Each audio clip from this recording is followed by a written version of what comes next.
When it comes to protests, it often only takes a small spark to ignite a massive movement. In the recent case of Iran, that spark may have been a leaked budget document. What started in late December as a small group angry over the government's handling of the economy quickly grew into a wave of protests across the country. At least 21 people are dead and hundreds more are in jail.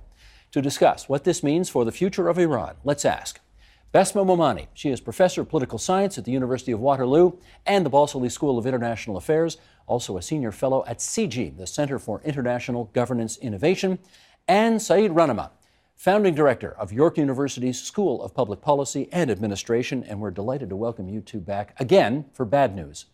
Not for good news, for bad news. Saeed, to you first. The recent protests in Iran. Tell us about the connection between those and this budget leak that came out some time ago. Well, actually, I do not make a big fuss about this leak budget because the items of budget were, in a sense, out. What triggered it, actually, ironically, was a stage demonstration in Mashhad, organized by Friday Prayer of Mashhad, the holy city of Mashhad, whose son-in-law, who is the head of the largest religious foundation, lost presidency to Rouhani.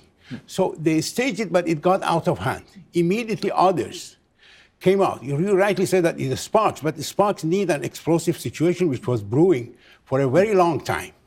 In the past year or so, there have been lots of work stoppages, strikes, workers, instead of government responding to the claims that the concerns of the workers that said that we have not been paid for months, They took their leaders, they lashed them, they put them in jail.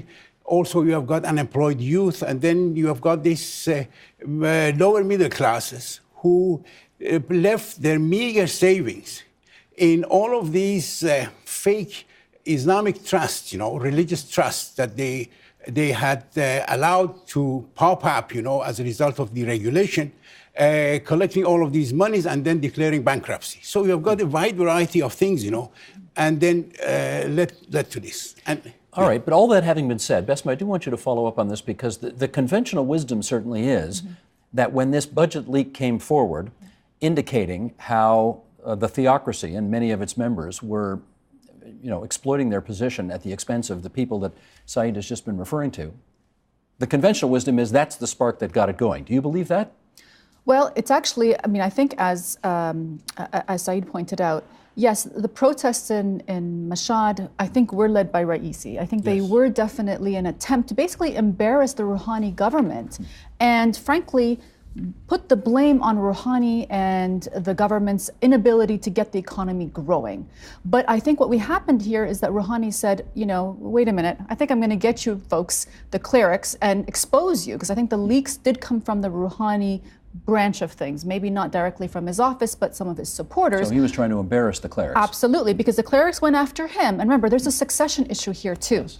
One of the succession issue is that Ayatollah Khamenei, who is the supreme leader of Iran, likely wants Raisi to be the next supreme leader. That's his protege. And some others want Rouhani to be the next supreme leader. So there's something even bigger here. And so each camp is trying to embarrass the other. And I think in Mashhad, the attempt was to put the focus on the government, because they're the ones that are actually supposed to be in charge of the budget and all the spending. And also, remember, signed that international nuclear deal that was supposed to deliver all those economic benefits. With the Obama administration. Absolutely. But Rouhani said, basically, wait a minute, I'm going to expose you for the billions of dollars that you spend on these religious establishments, these schools, these sermons, and even the IRGC, that's the Revolutionary Guard, that's having all of this, reach in countries like Syria, in Lebanon, in Yemen, and basically put a price tag to it. And that is what I think even made the population more frustrated. Saeed, give us a sense of who's in the streets protesting. Regardless of the fact that what triggered it, this is a genuine demonstration, a spontaneous demonstration of the people, despite the fact that either side blames the other side or also agents of Zionism, imperialism, and others. These are all nonsense. This is an independent movement that started genuinely organic movement by the people who were deprived of I mean, economically also, not only economically, also politically, culturally, and on all of these problems. So it's certainly young people, but beyond that. It's young people, but this time there is a difference even from the last time that Iran erupted in 2009. We have now more of the working poor, the deprived people, the lower middle classes, even compared to that. And this is the biggest blow to the regime, you know.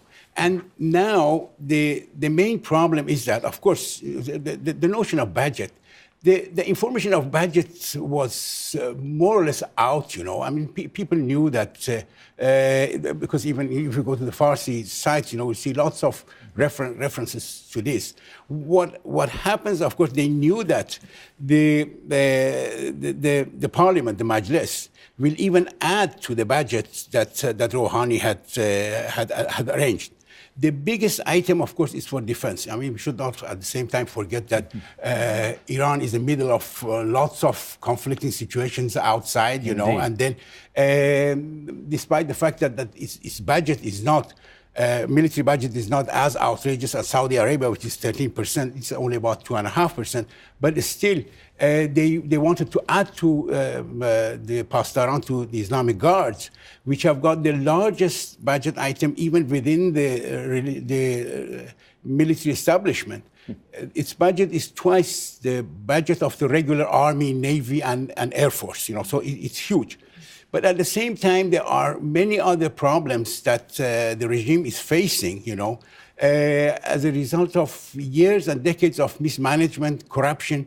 Corruption is so widespread, and it goes back to the time of Ahmadinejad, who shrewdly allowed widespread corruption of all elements of hierarchy and kept on registering it. That's why... Well, let me put another issue on the table here, and that is, you referenced it a second ago, the nuclear deal made by the previous American administration under Barack Obama and Iran. And we're going to do a little excerpt here, Bestman. I'll get you to comment on this. This is Slate.com on how the protests are related to the Iran nuclear deal. While a majority of Iranians supported the 2015 nuclear deal, 70% said that the lifting of sanctions under the deal hadn't improved living conditions. Even a majority of those who voted for President Rouhani, who has promised to improve economic conditions by ending the country's economic isolation, agreed that the deal hadn't delivered for ordinary people and had mostly benefited those with political connections.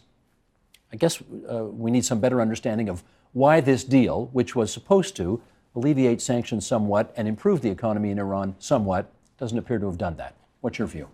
Two things.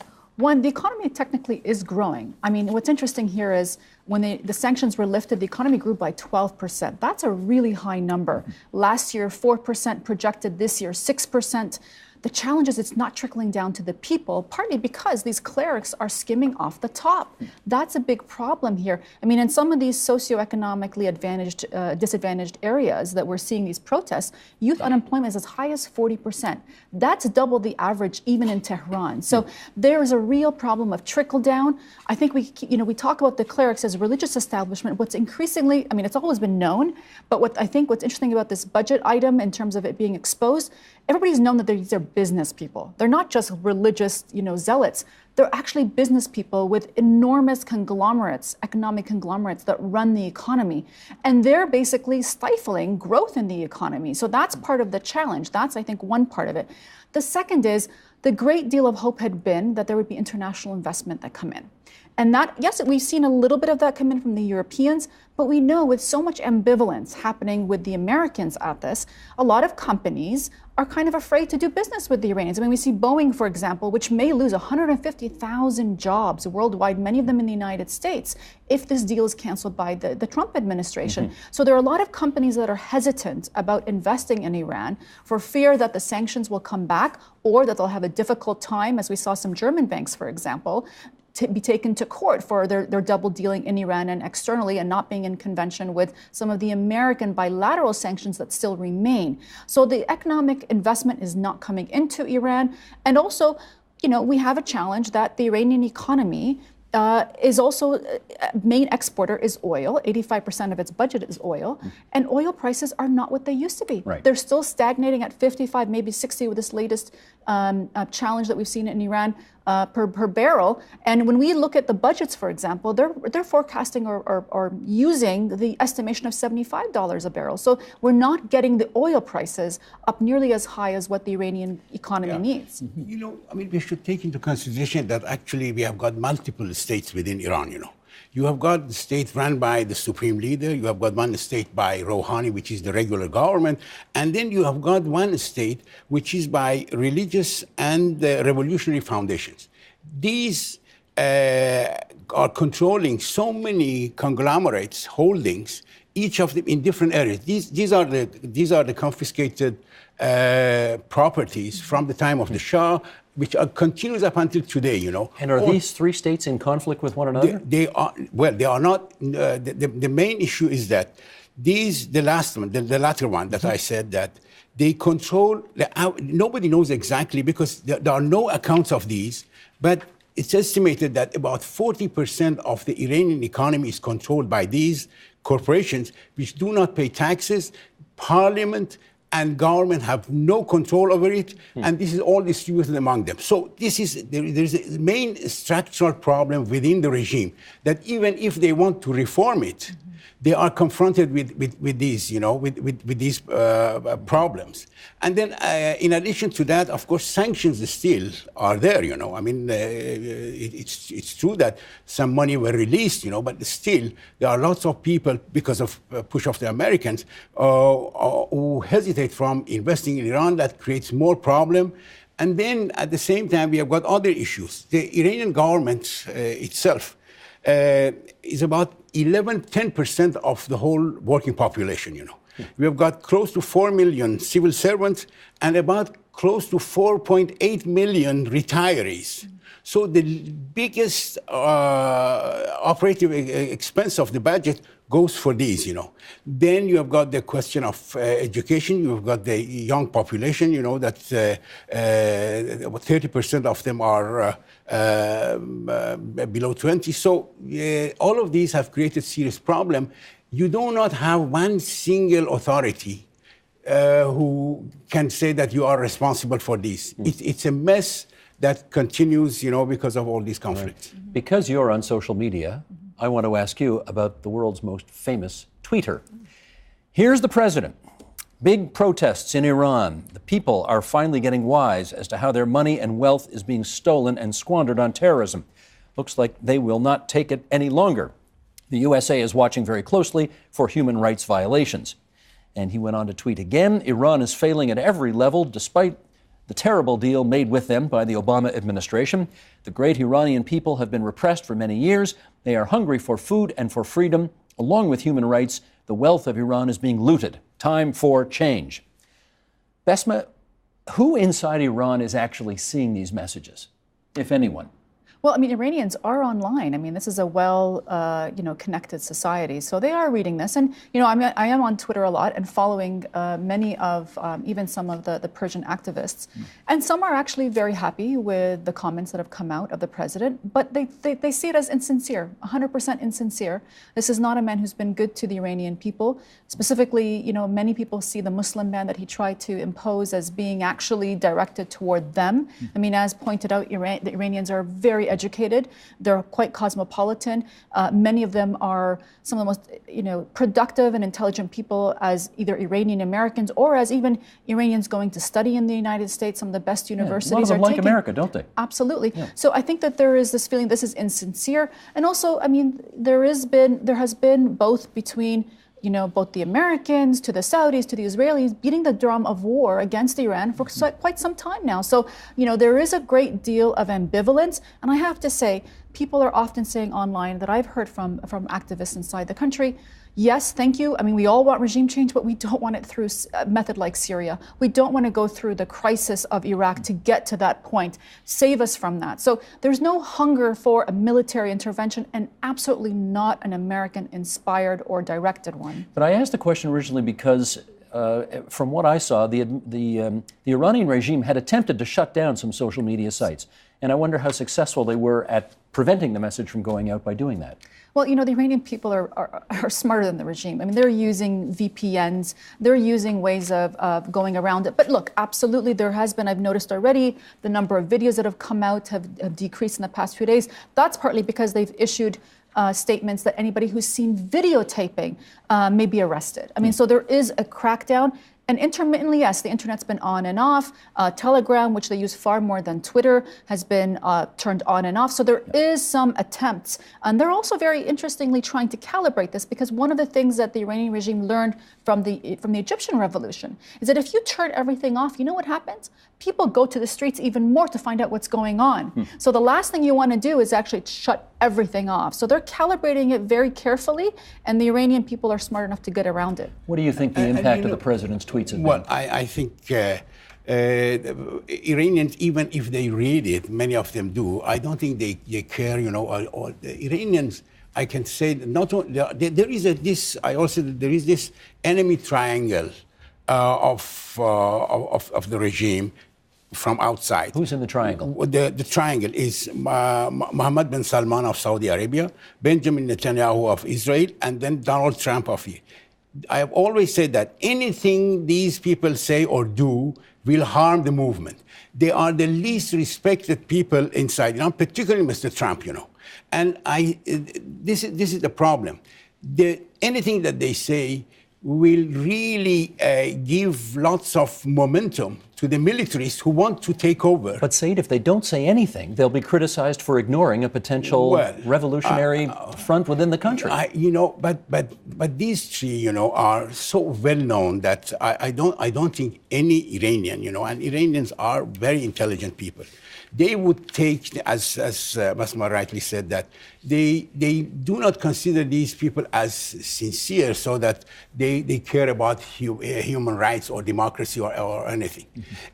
The main danger is that we allow the religious, the revolutionary guards, which already are controlling almost everything, they become even more powerful, and already they are using this. They are, this regime it went through a process after the revolution. First, it was a clerical oligarchy when they got rid of all the secularists who started the revolution.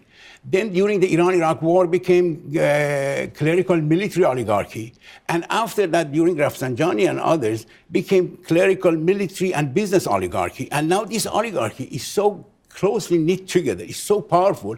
And in addition, they have got so many apparatuses of suppression, ideological, and they have still some millions of people who are linked to all these religious foundations, and they're supporting. That's why they keep on bringing them.